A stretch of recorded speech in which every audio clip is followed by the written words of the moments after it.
అంజనాద్రిపై సంతతి కొరకై అహోరాత్రములు తపస్సు చేసే కేసరి కేసరి కుల సతి కడుపు పండగా జనించినాడు అసమాన బలోద్ధతుడు సంయుతుడు అంజనాసుతుడు పవననందనుడు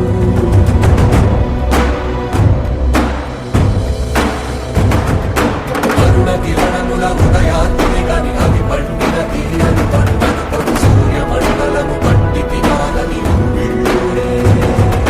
దేహం మాడున రవి మరుగై జగము చీకటై మారా